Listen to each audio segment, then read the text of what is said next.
Why are we interested in transportable software? Why do we contribute our technology to a group of competitors? Why do we all want to sell the same machine that does exactly the same thing to so many people? Seems contrary to all common sense, but it's not. Our customers want software, all the software to play on all the machines. We want all the software on our machines so then we can compete on the traditional methods of competing.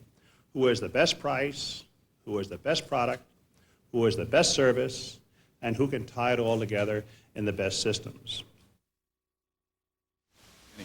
What you've just heard is a major positioning question, what you heard from Ken Olson there, major positioning question about the Advanced Computing Environment, or ACE Initiative as it's called.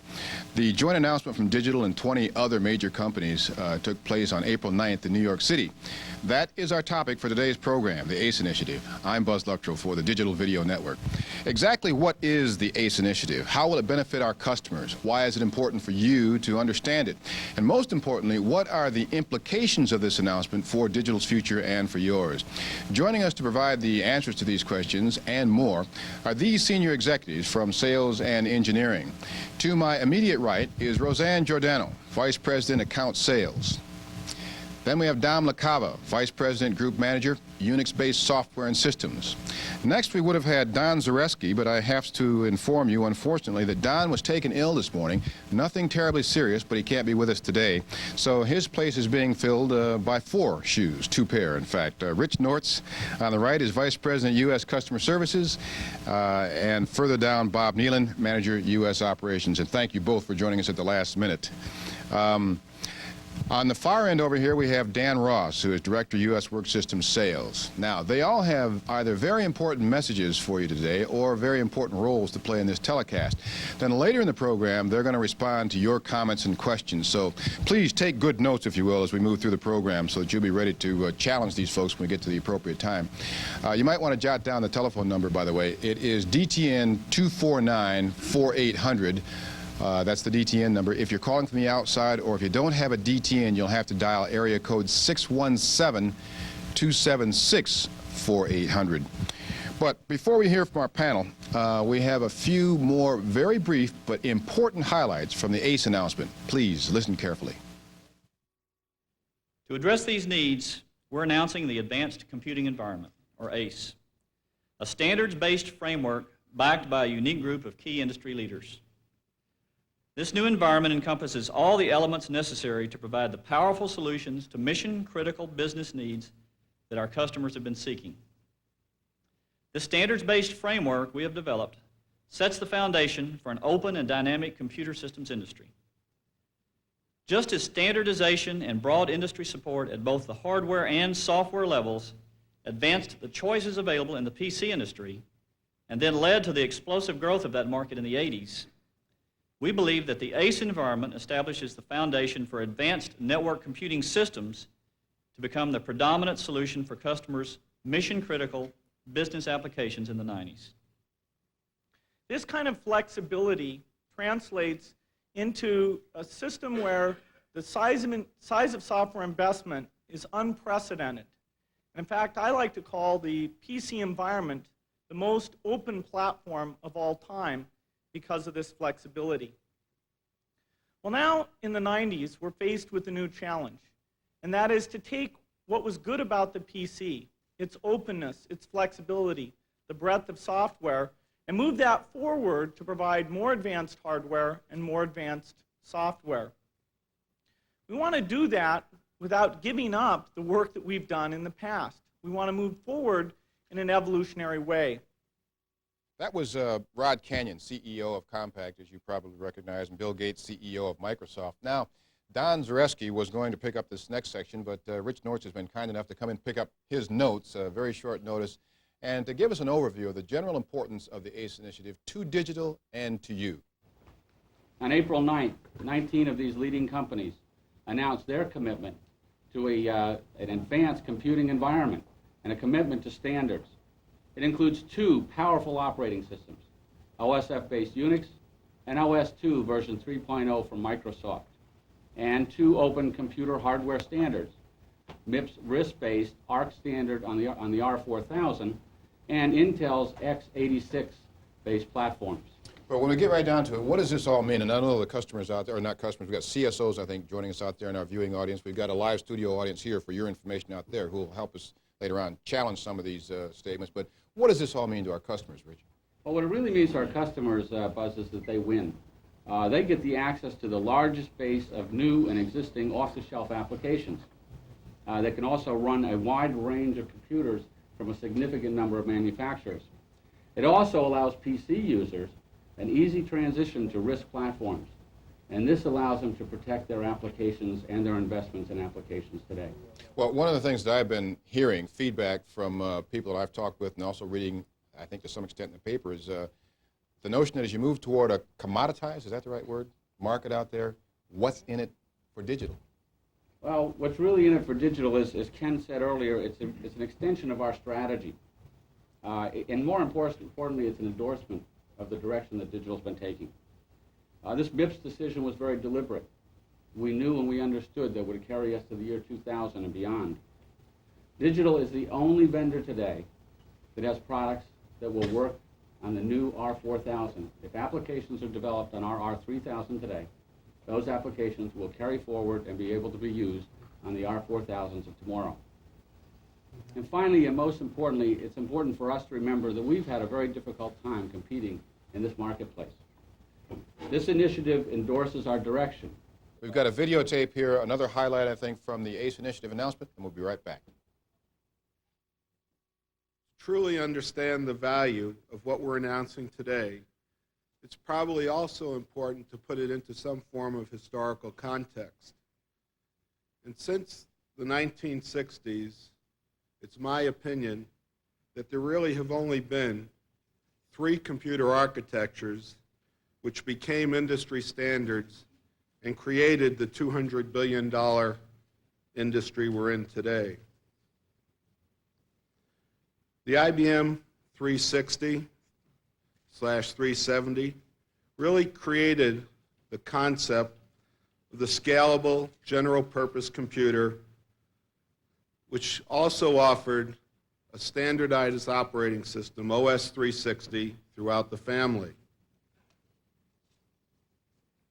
In the 1970s, Digital's VAX architecture became the de facto mini-computer architecture standard by offering machines to their customers at different levels of integration, and in fact opening up a world for third-party software developers.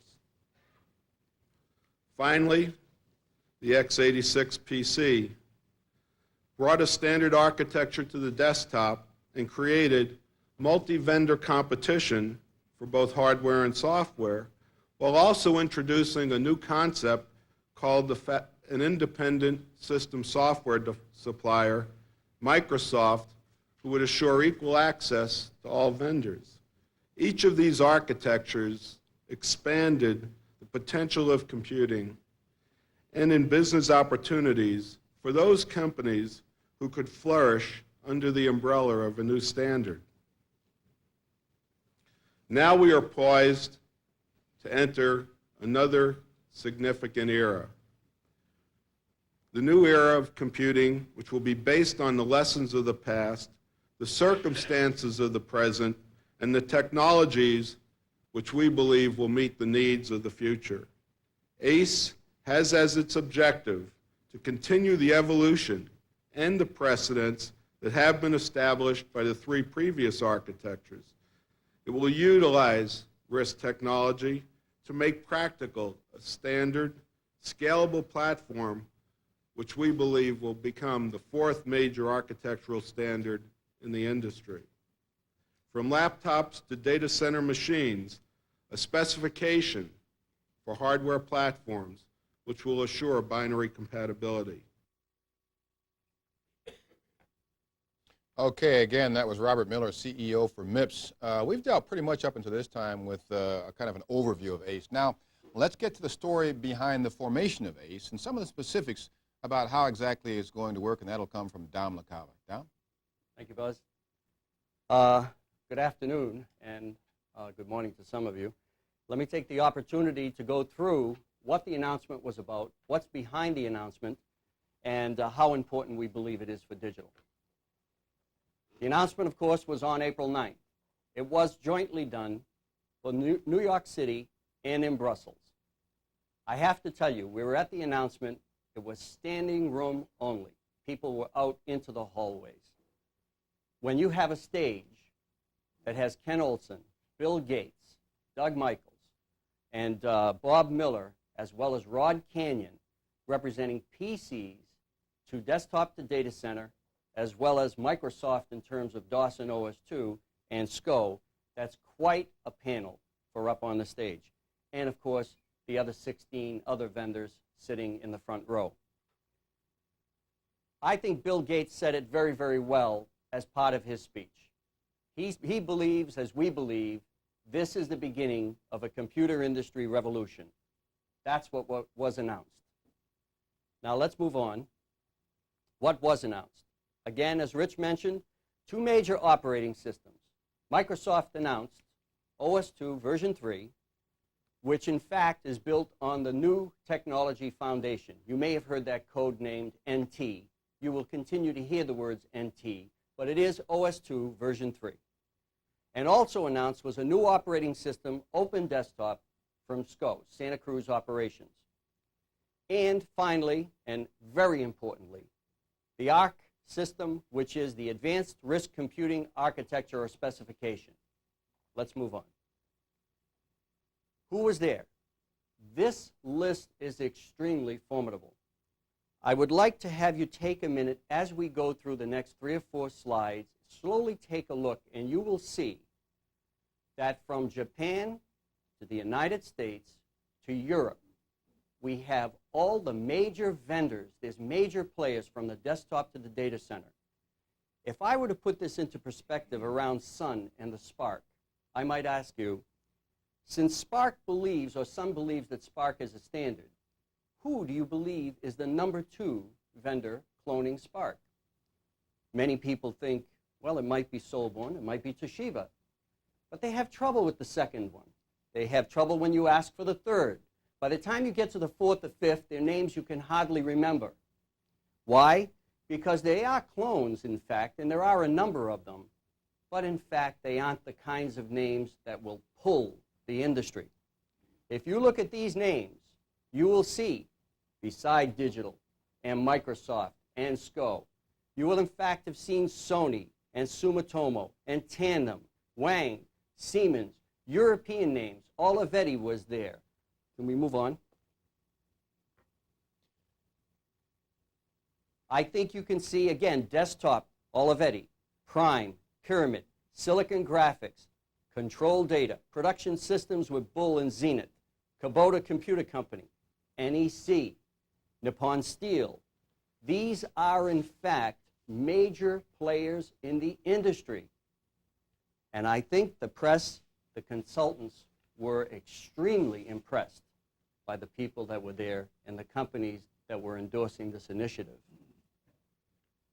Now let's talk for a minute about ARC. Well, if you think of our strategy, keep in context our strategy, 3 years ago, we selected the MIPS architecture, and we selected it for good reason. We could see into the future. We saw that the MIPS architecture could clearly take us beyond the year 2000, with the R4000 being a 64-bit chip. And in fact, the R4000 has now been announced and is in fact under development. These other companies saw the value of the MIPS architecture, as Digital did. And in fact, the ARC specification is built on the MIPS architecture. The R4000 is essentially the fundamental CPU of this specification. If you take a look at the second item for the specification, some of these companies have very large installed bases of not only PCs, but also VAXs. The 2 largest installed bases of computers today in the world are byte-ordered Little Indian. Many of you have had to go up against the competition, as they in fact told you that Digital was the only one that was Little Indian in the workstation community. Well, now the playing field has been leveled. You will have the opportunity to say to customers, ask why the competition is Big Indian. Because this architectural standard is based on the PC format, Little Indian byte ordering. There is, in fact, in the specification, support for a couple of buses at this point in time, but most importantly for us, turbo channel, which is, in fact, the bus that we deliver today on the 5000 and on our future products. And if you take a look at ARC, it also includes support, or full support, for the Intel x86 line of systems. So we have two lines of architectures that have been defined at the specification level. They are Little Indian byte ordered, and one follows our MIPS architecture. The software, we'll spend a few minutes on talking about the two systems. There are two new operating systems. One we're calling Open Desktop from Santa Cruz, and the other OS2 version 3, again, codenamed NT for New Technology. Can we move on? If we look at the Open Desktop, what will you be able to say to customers about this new system that's been announced? In fact, it is a unified Unix that is being developed. But there's so many advantages for us. The major OSF technologies have been committed to and are going to be incorporated into this first version of the product. OSF 1, the DCE, the DME, and Motif. The technologies from OSF today will be part of this operating system. It fits the strategy we have today. Dom, since we've got so many people out there watching, CSOs and others who might not be familiar, let's be careful on acronyms. Let me just take a minute to go through it. When we speak OSF 1, we talk about the OSF kernel. What has been delivered? We delivered a developer's kit in this past March. And we were building our next version of Ultrix on OSF 1. So this fits the line of development we already had. When we speak DCE, it's the distributed computing environment that has been recognized as a superior technology within the industry and has been accepted by many and is under development.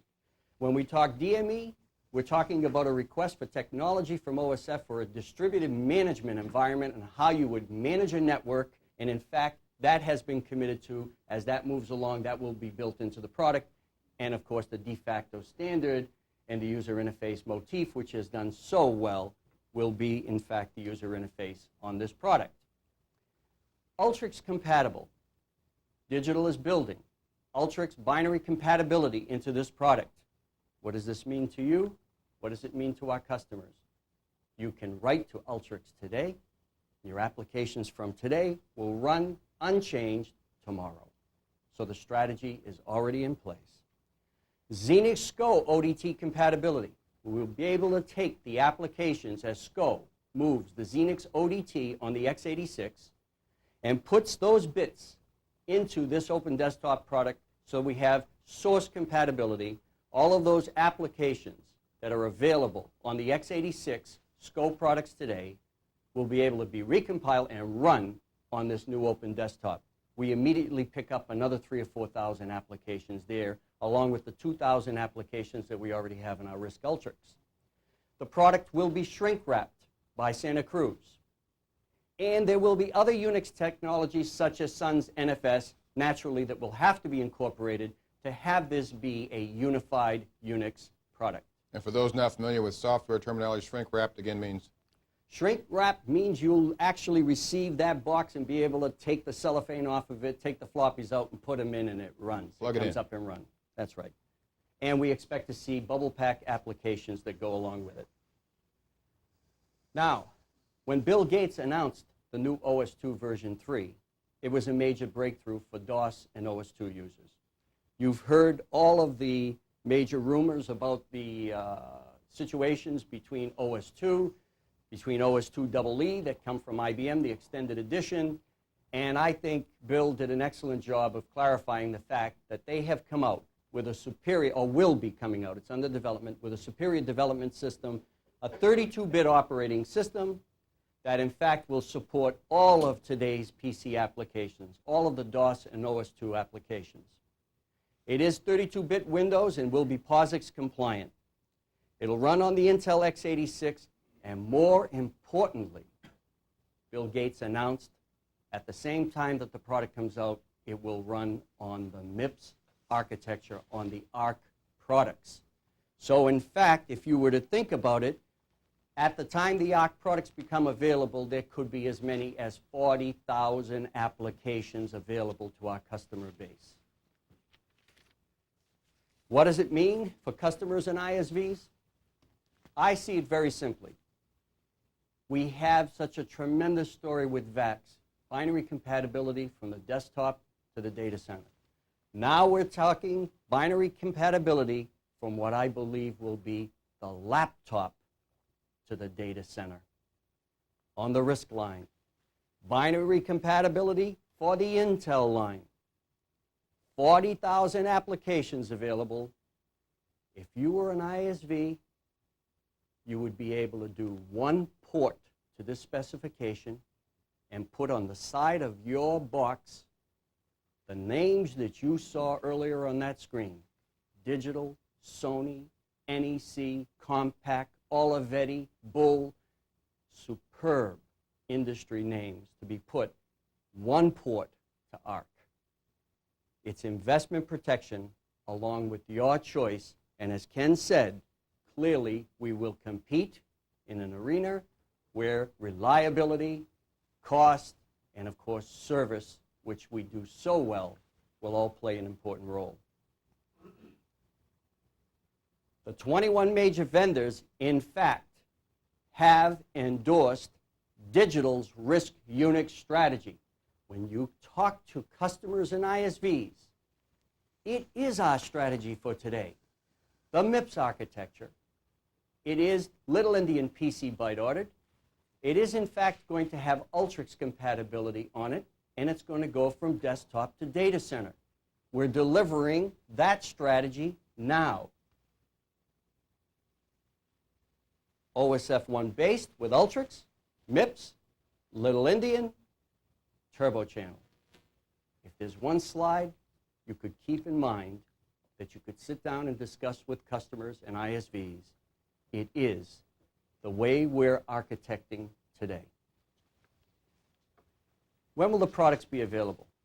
The current targets are the developer kits by the end of this calendar year and end user kits in the mid-1992 timeframe. There's a lot of work already going on.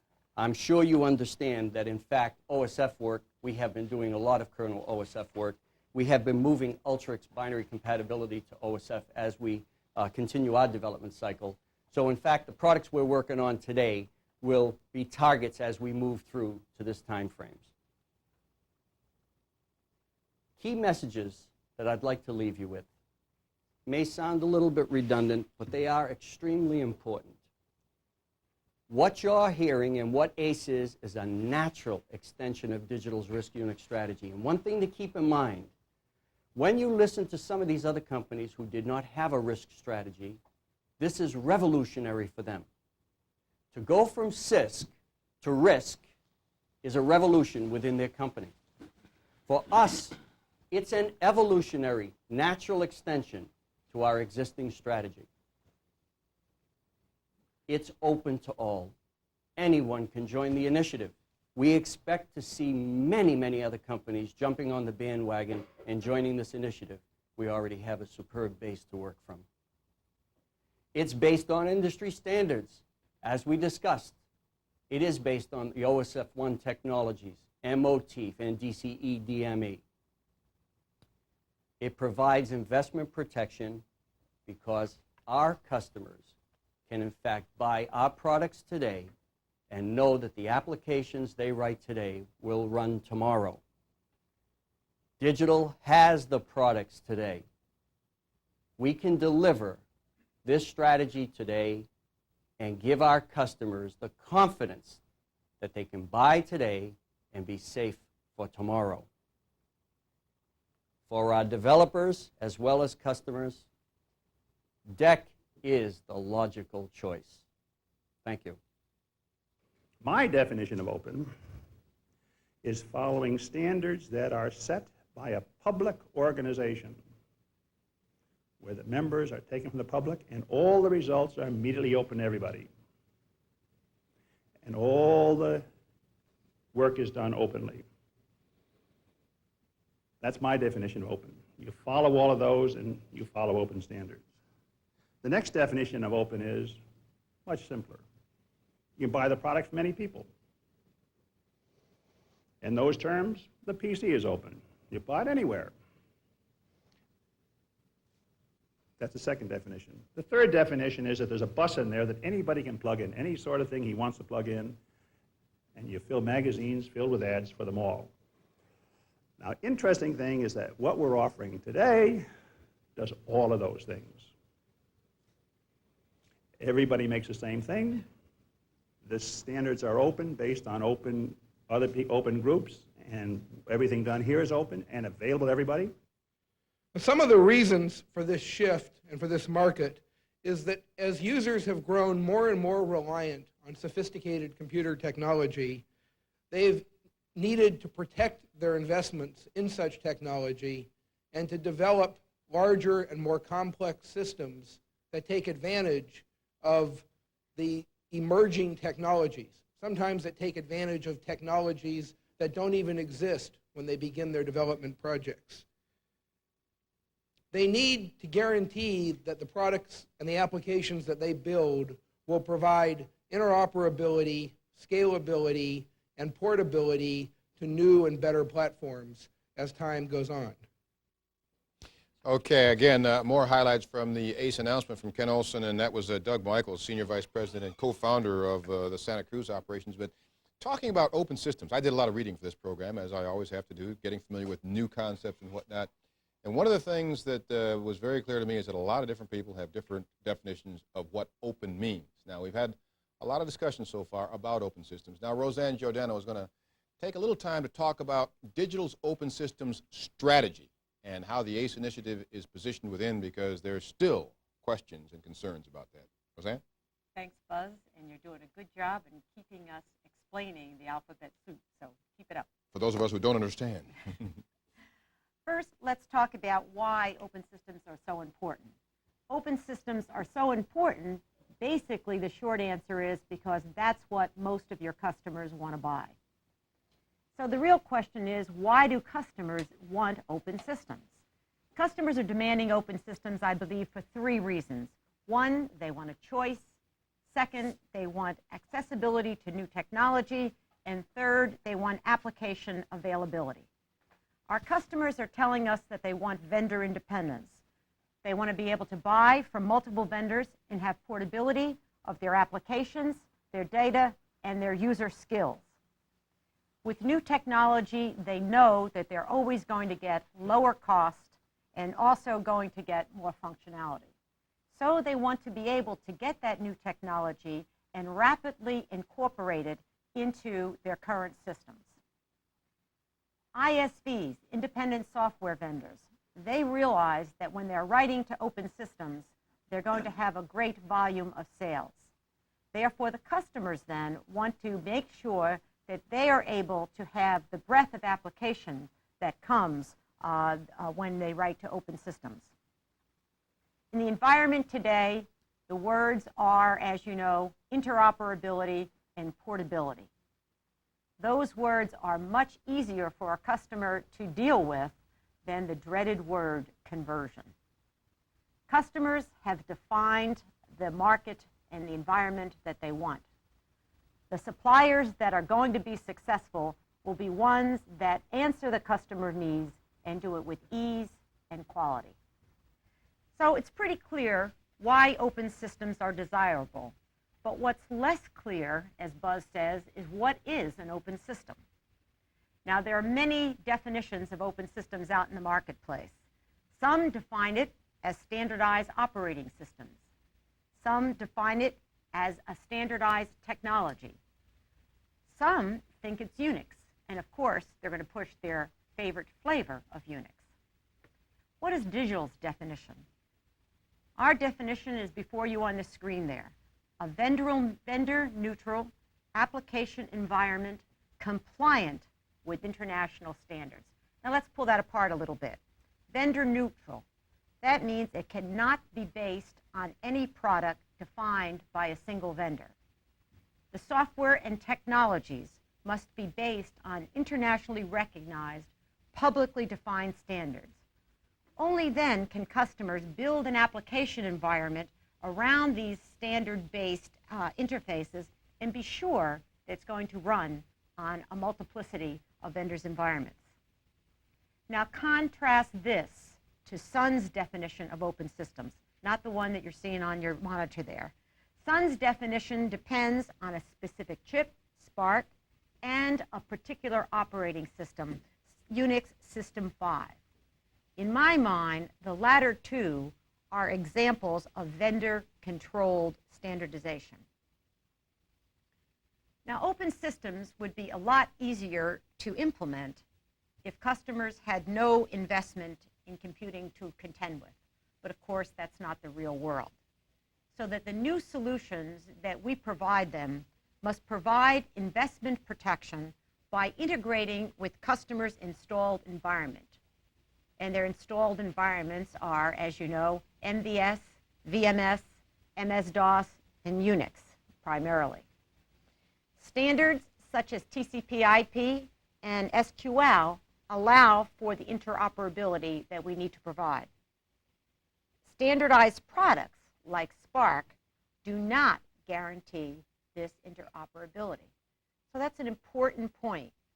Standards, not standardization, is key to interoperability. And you're really talking about standardized interfaces versus what most people assume to be standardized products or systems, right? That's right. The interfaces are what make it key and then make it portable. So the definition of open that Digital has been working with conforms to the IEEE standard that is now on your monitor. Unencumbered public specifications maintained by an open consensus process. For example, on OSF, it's supported by IBM, HP, and Digital. But the standards are completely neutral. None of us own and dominate them. As you know, DEC has had a long history of supporting standards, going back to Ethernet that we do with Xerox. We are not only a member of many of the standards organizations, but we are a charter member of all the important ones. We are committed to continue working with these organizations like OSF to accelerate the delivery of these open standards to the marketplace. But let's return to the important part. What do customers want? What are their wants? What are their needs? And what's required to satisfy them? We believe that customers want three major attributes in their open systems: portability of applications, portability of user skills, and multi-vendor interoperability. Now, to get this requires definition of at least three interfaces. A definition of a standard programming interface. These definitions will ensure the portability of the application and data, and then thus gives the customer the ability to move the application and data to a new platform. Now, some people question, when they have it, will they actually exercise that option? The key point is they want the option of being able to move it if they so choose. Second, the definition of standard commands and common graphic user interface like Motif. That ensures the portability of people's skills. For no matter what system implements Motif, it looks and feels the same. So users only have to be trained once. Users are always changing departments, always have to write different kind of applications. But as long as they have that common user interface, they only have to be trained once. The definition of standard networking protocols is required to meet the need for multi-vendor interoperability. This is what allows systems from multiple vendors to work together. Now, I know you're an authority on that because we've been talking about that for a long time. The Digital notion of open systems starts with emphasizing the primacy of the application. That's why we have it in the middle there. When we consider, after that, we consider 6 key areas of standard interfaces that allow for portability. Languages. The heart of open systems are languages written in ANSI standard language like C. Now, the other good news is DEC provides all of the popular ANSI standard compliant languages. The common user interface. Earlier I mentioned Motif. Applications written to Motif, as we said before, look and feel alike no matter where they are on the network. Open networking protocols. Applications that rely on TCP/IP or OSI will be able to link different platforms together. As we know, digital has been a leader there for many years. Databases and document structure. Digital provides SQL-compliant databases and compliant document structures that allow for data and documents to be interchanged amongst applications. And finally, digital ensures application portability by a commitment to POSIX, the Common System Interface. So what does that mean? It means, for example, that a program written in C using standard Motif calls, using POSIX system calls, and SQL to access data could be very easily moved from one vendor's platform to another. Implementing these interfaces will allow application developers to develop truly portable applications. Customers likewise can build these portable applications. The point of all this is standard interfaces are the key to building portable applications. And digital provides all the interfaces needed to build those portable applications. Now, as Don said, we'll be the first implementation. We'll have the first implementation of OSF1. Digital will also provide the first POSIX implementation on what one industry watcher called a hitherto proprietary operating system, i.e. VMS. Now, it's probably not surprising to you that we are delivering the first implementation of OSF1 because you know that we have been operating around standards for a very, very long time. Our long-term strategy for providing interoperability has been Network Support Architecture, NAS. The whole point of NAS enables different applications to interoperate and share information across the network. It allows the systems to interoperate with existing environments, preserving customers' current investments. So what it really means in NAS is that digital has done the hard work to allow our customers to have this interoperability. The significant point also is people are talking, or vendors are talking, about providing that capability. We have already proven that we can deliver multi-vendor interoperability because we've been doing it with NAS. Now, if we map the standards we've implemented in NAS onto the hexagon we showed you a little earlier, you will have the formula for building truly portable multi-vendor systems. Customers and ISVs who want portability and interoperability should architect their systems with these standards in mind. Now, the good news is, with digital, they can do that. For example, let's talk a little bit about applications, the kind of things that customers are talking to you about. To build a true multi-vendor mail network, customers need to choose a mail standard like X400. If they implement X400 on all their systems, they will get mail interoperability.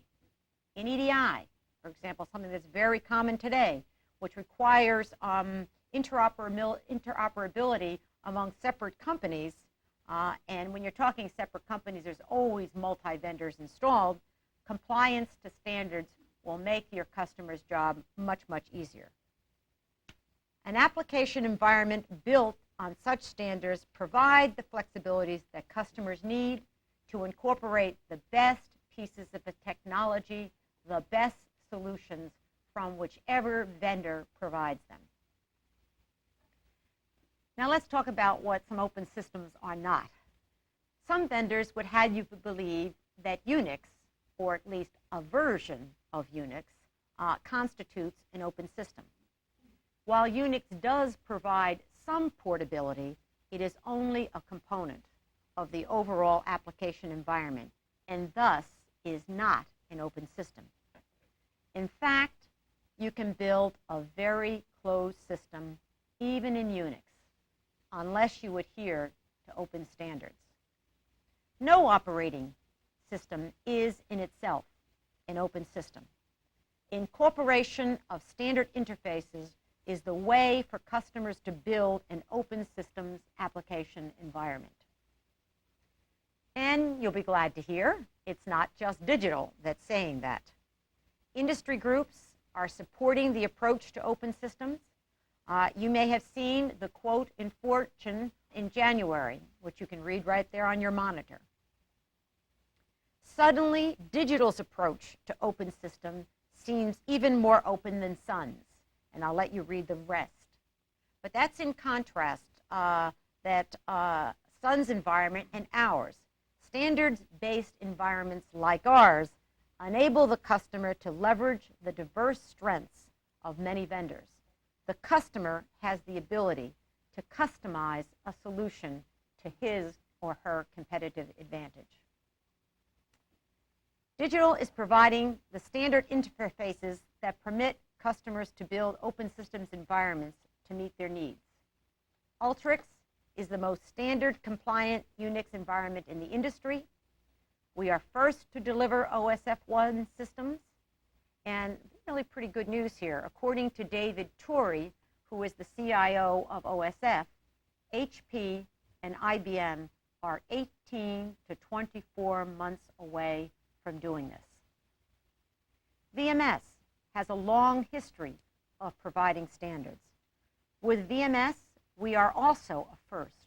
We are the first to announce our intent to provide the POSIX interface and XPG3 branding on what was a proprietary operating system. VMS will now be participating in the open systems arena. Mark Schulman, one of the industry's leading analysts, said it very nicely, and I'll leave again his quote for you to read.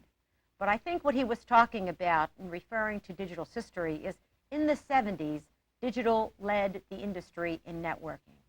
Now we're leading the industry into open systems of the 90s. The ACE Initiative, which we're here to talk about today, provides a truly open software environment combined with hardware from multiple vendors. Thus, the ACE Initiative, as Ken said, is a natural extension of our open system strategy. I believe that our message for our customers is the following. 1, digital has listened to what its customers want and needs. Digital is in a singular position to help them attain a competitive advantage. We are providing a standards-based environment which allows them portability of applications, interoperability with current systems, and a choice to select the best solutions from the best vendor. That's what they asked for. Now, you have a great opportunity to go out and convince them that we are the best vendor. Thank you.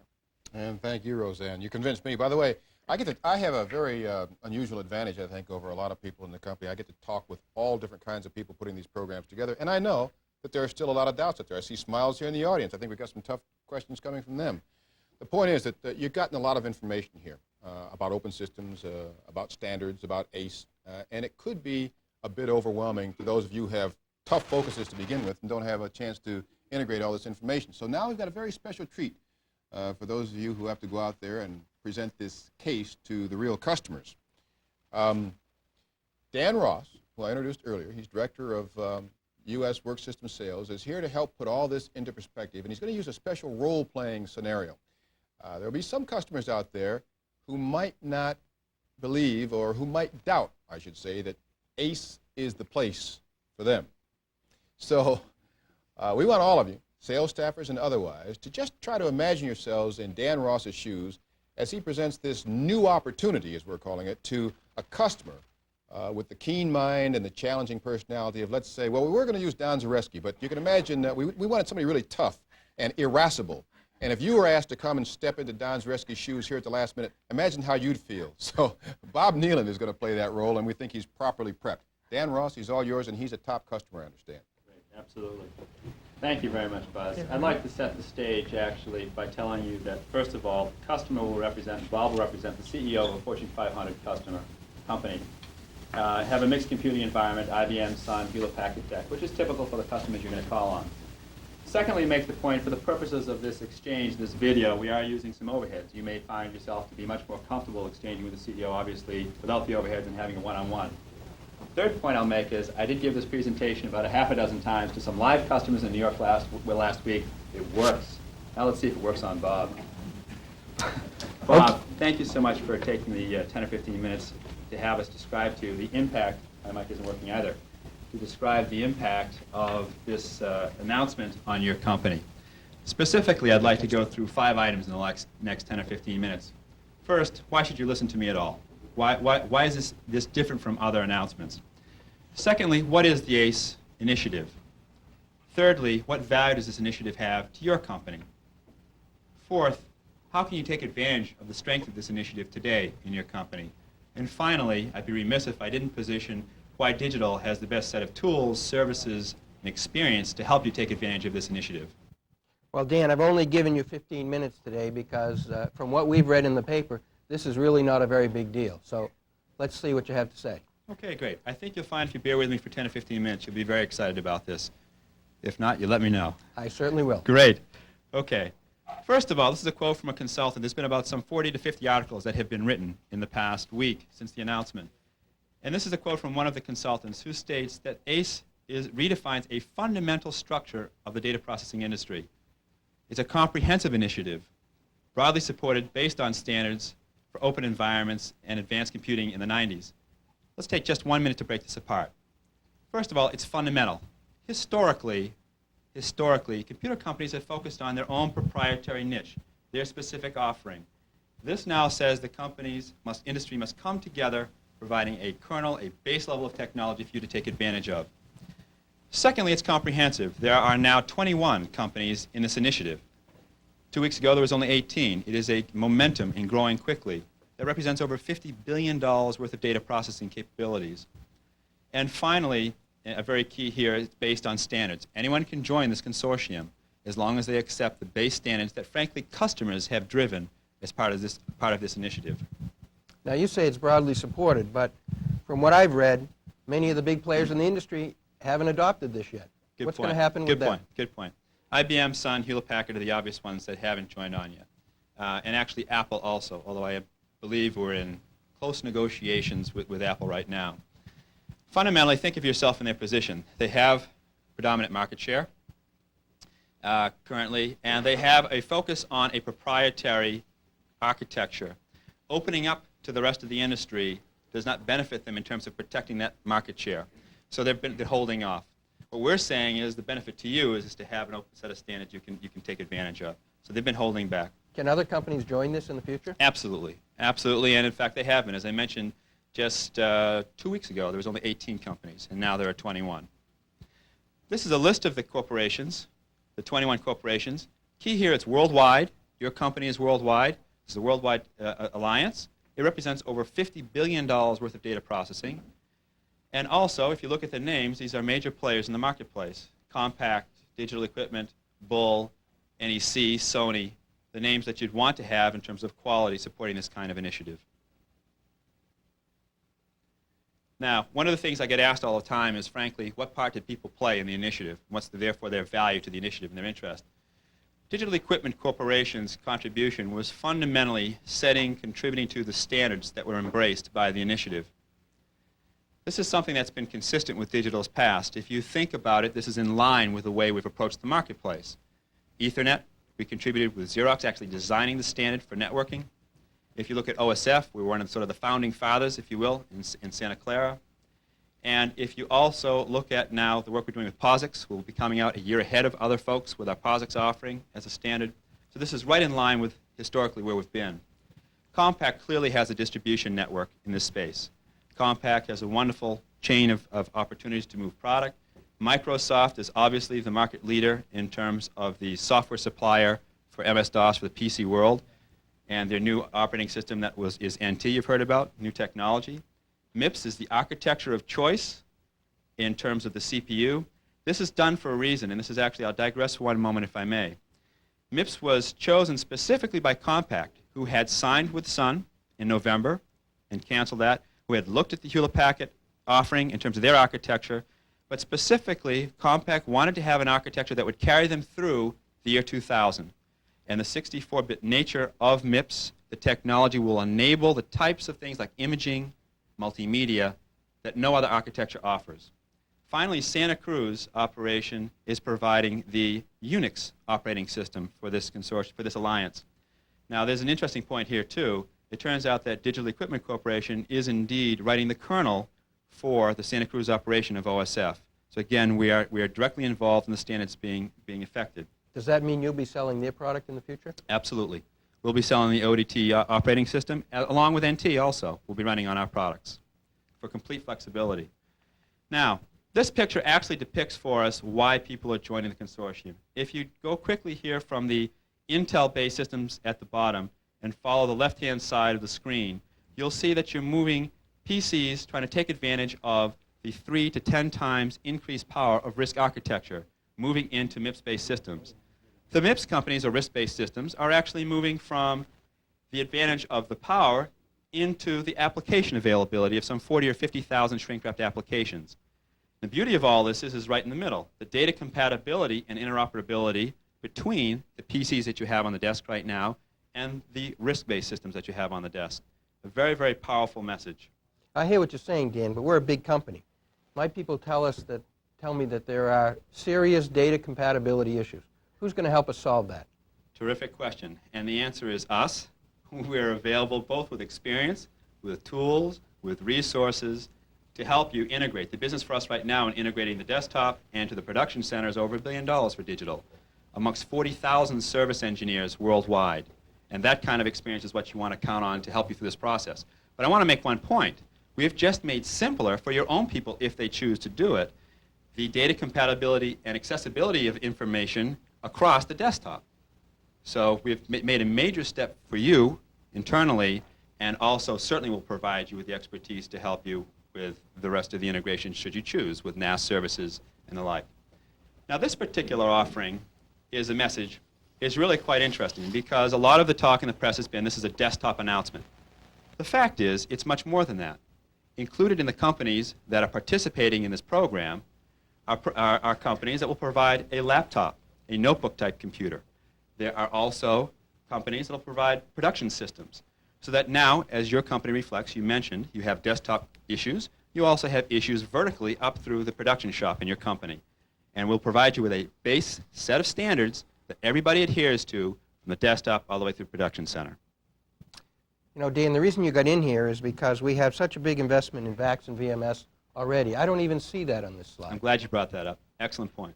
I'm glad you brought that up. There's I'm going to actually, I made 2 weeks ago, I was on some sales calls in Dallas with a gentleman named Dave Torrey, who's the CEO of OSF. Excellent gentleman, independent in his thinking, which is why I bring him up rather than my taking the position. He made 2 points with us. First, he said DEC seems to be totally committed to standards in their exhibiting of bringing out OSF first, both in development and production systems. But secondly, which addresses your question, DEC is absolutely taking the right steps in terms of a competitive edge by opening up VMS to open systems. And they're doing it by committing to POSIX and XPG branding. What I mean by that is now all the richness of all your VMS systems will be available to the open systems market, if you will, through the commitment to standards. How we'll approach it is we have an umbrella of NAS, this network application services. I've heard something about that. Will take the strength, what it does is will take the strength of VMS or choose the strengths of Ultrix or Unix and tie them all together in terms of your application interoperability. It's a tremendous advantage. In fact, his point is that IBM and Sun are IBM and Hewlett-Packard are about 2 years behind us. They're trying to do the same thing. They're about 2 years behind us in opening up their proprietary systems. Well, in the past, we haven't bought a lot of outside packages. Most of our development has been done ourselves because we believe that we get a competitive advantage from our own development. Great. How is this strategy going to affect that approach? Excellent, excellent. The first thing that it does is the same thing as the ISVs have in terms of a benefit, in that by having a set of standards in terms of kernel technology already there for you, you're spending your energy developing on power and performance and on the qualitative things, the value added All right. beyond the standard. The All other right. issue is your time to market. Your ability to get to market is a lot quicker if the standards have already been established instead of having to redo it every time you do an application. So there's a real advantage for your developers. That makes sense. Now, what does this mean for you? You've already sort of led me down this path, which is terrific, and I think there are 4 or 5 points I want to address with you. First of all, and I think most key, is that you're driving change in your company. You are dealing with a competitive market. You're dealing with opening up new markets, possibly in Japan. You might buy out a company. And today, there are technology potentially can be restrictive. You may have a database in the company that you own versus one that you're buying that don't talk to each other. And it's in the way of helping you to do your business. This alliance with a set of standards enables you to then make those moves because it opens it totally up to you. So that you can run your business, have these skills to help you get to market more quickly, but not be in the way of you doing your business. Second point. Secondly, for PC users, we've gone over this, it's an easy transition to risk computing, protecting the major investment in applications, peripherals, and options. Third. The risk workstations are certainly trying to take advantage of the thousands of shrink-wrapped applications from many sources. Now this is interesting, and a building block for future application development. Think for a minute if you're an ISV, just for a moment. I can compile, write my software once, and have it run across 21 different companies, 21 different platforms. Obviously, in that case, you're going to write your application, certainly is one of your first choices, is to this consortium. Your goal as a customer is, I want to have as many of the applications available in the marketplace to take advantage of. The second thing is the points we brought out earlier with your own developers, is that now these ISVs also can get to market more quickly with standards and focus on their unique added value and performance capabilities, not having to deal with the base kernel technology because it's already established in the standards. Next point. The ACE Initiative also gives you the ability to shop 21 vendors for price, technology, and support. I mean, if this is really open, which is what we're saying, you should have the right to say, fine, who's going to provide me the way I want to buy the systems and give it to me at the best price and technology. We'll want to show why we provide you the best support to differentiate ourselves. We also want to make sure we get the best price. That's right. I'm sure you do. I'm sure you do, Bob. Finally, the flexibility of the initiative facilitates next-generation functionality. Absolutely key that you are able to take advantage in your company of the technology wave that's coming at you for multimedia, for imaging, voice, motion video, and others. And these sets of standards will allow that to be embraced. Rather than reading an article halfway through and saying, gee, I'm excited about a particular technology, whoops, doesn't work on one of the systems that I have right now, I can't take advantage of it. This opens up all that technology for you. Now, we talked about applications for a minute, and if you look at this slide, which is a little bit busy, it really describes that today you have the availability of one of these circles predominantly with what you've got invested for applications. Yet your company reflects really all of these indices. I mean, you have commercial aspects of a major corporation, personal computing issues, enterprise computing issues. Now, this ACE initiative will provide you with the opportunity to take advantage of all of these applications. All of this richness is now available to you in your company, which more accurately reflects what your business is. Next slide, please. Next question is, in my mind, I think, hopefully in yours, is if this is so good and this is great, how do I take advantage of it today? My point to you here is threefold. One is you're spending over $500 million a year in data processing every year, which means today, as we speak, decisions are being made around data processing. I would ask that you take a look at, or possibly we help you take a look at, those kinds of decisions that are being made, investments in technology. Take a look at the goals and the standards you want to embrace and see how they match up. See if the vision of tomorrow is matched up with the decisions you're making today so that your investment is indeed protected. If you think about it just for a minute, think about VHS and Beta. Well, you could have bought Beta. You might be able to take a picture and do a minimum functionality. You can take a picture of your kids. But if you want to go out and rent a movie, you're stuck. You can't take advantage of that. You may buy a work system or a desktop device that allows you to do a specific function today that you want to do. But if you want to take advantage of all the richness of technology and all the applications being developed coming down the pike, you won't be able to take advantage of that as easily. So we ask you to think through that process and offer certainly to help you. And that starts today. Well, Dan, all of this sounds good. Seems like there are a lot of good future directions here. But is there anybody actually offering something you can buy today? Ooh, perfect timing. Perfect timing. Great. Yes.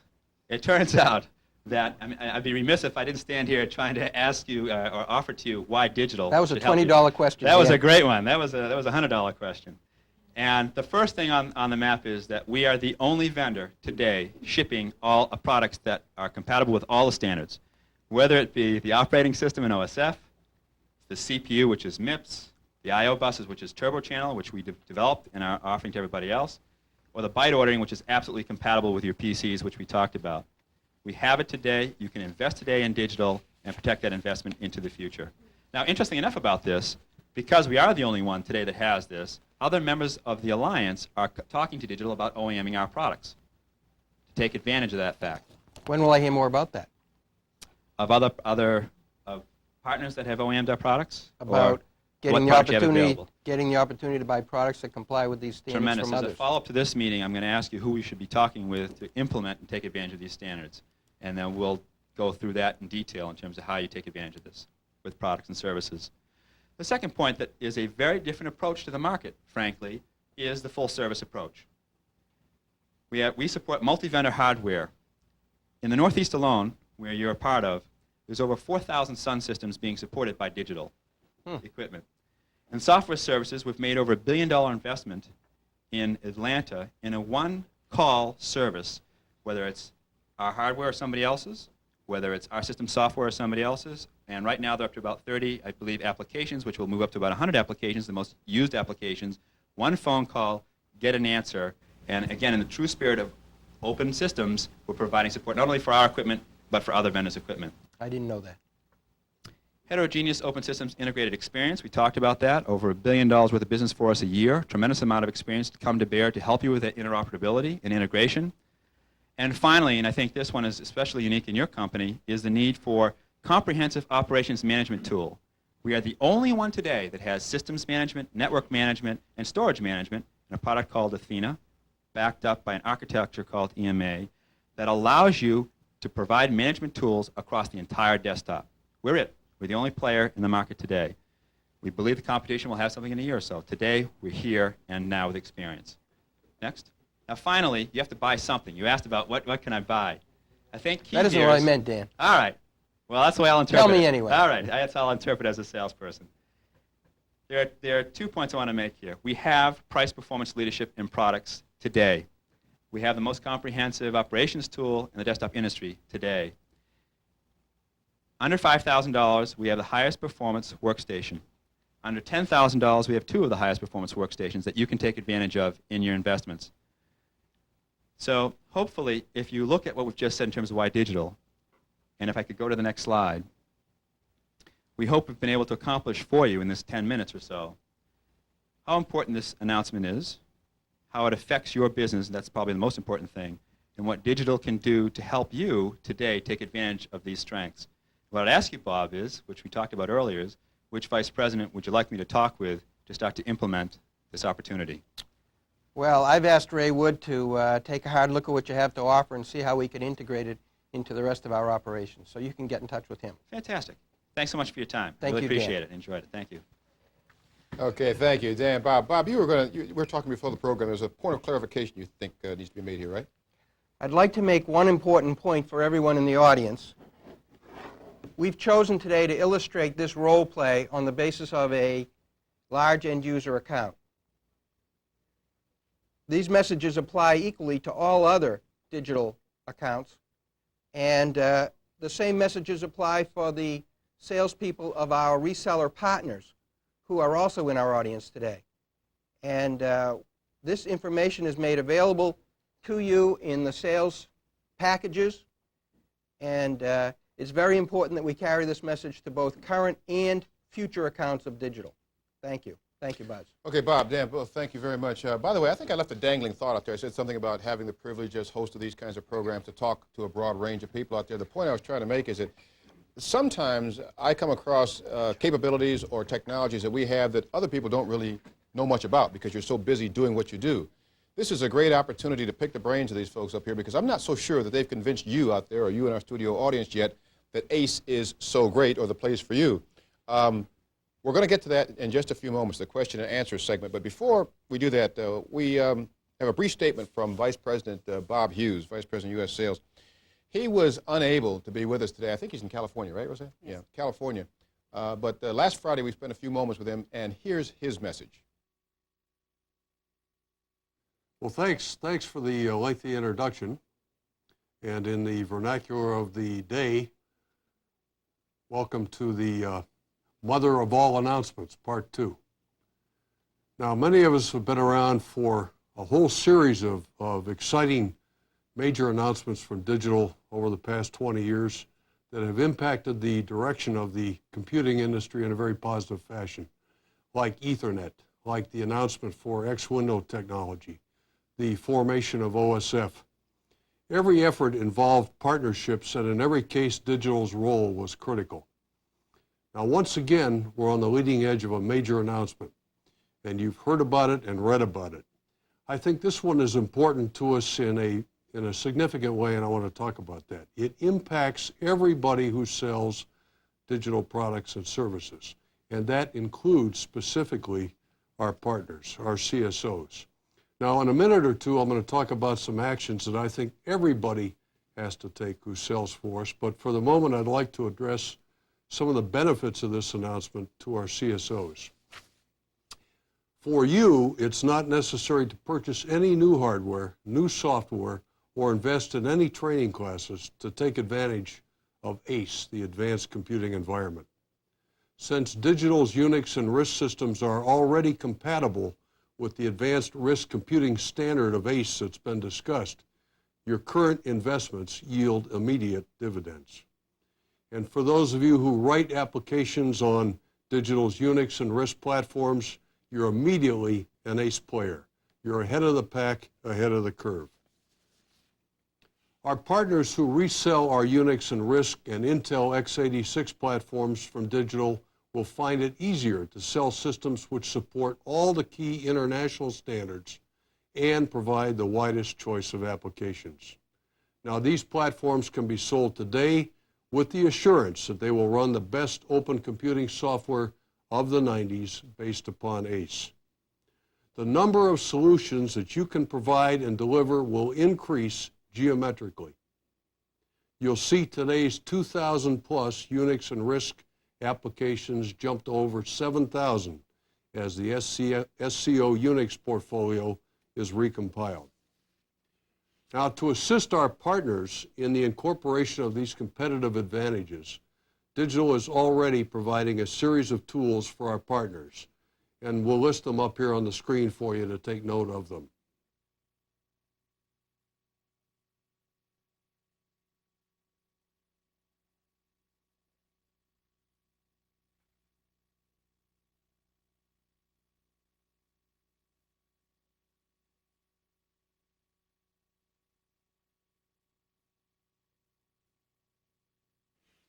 Now let me move on to the things I'd like everyone who sells and supports digital products and services to do in the near term.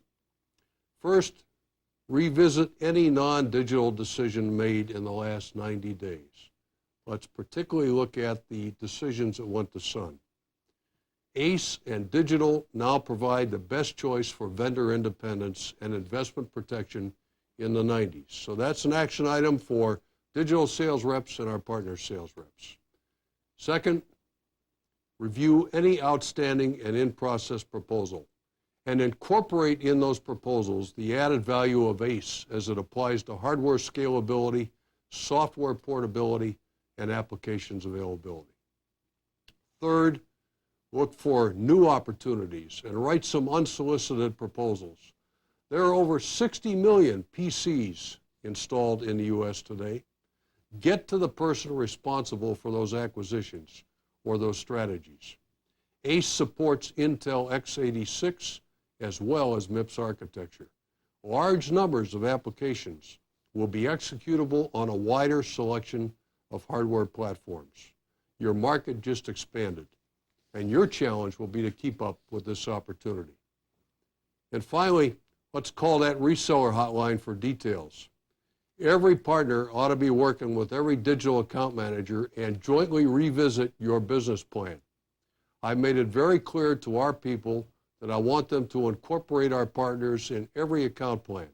Let's take this opportunity to work together. use the scripted ACE presentation to initiate new sales cycles. Both our partners and our sales reps should be using the same presentation, so we're delivering the same consistent story to our prospects and customers. Congratulations. You've got something new and exciting to sell in Q4. Good luck. Expertise is limited. The information is not. And I know that you are overwhelmed. I do these programs on a regular basis, and I know how difficult it is to integrate all of this new information on a constant basis. No one company can do it all, and no one individual can know it all. So what you participated in today is an example of what we can do with satellite TV. This is a promotion for my technology, by the way. We have to find ways to leverage this expertise to get it out to you quickly and accurately. So if you have ideas on how we can use the network to get this kind of information to you, if you have thoughts about how we can do this more effectively, we would dearly love to have them. And you can send them up through your own organization, or you can send them back here to DVN. Either way, we'd like to have that information. Finally, a special thanks to our studio audience. Can we see these smiling faces out here, folks who came all the way over here, for sharing your time. We know how busy you folks are, and we really appreciate what you added to this program. Thank you very much. Now, with that, I'm Buzz Luttrell, and for all the rest of us at the Digital Video Network, thank you very much out there for watching and for participating. Have a great afternoon.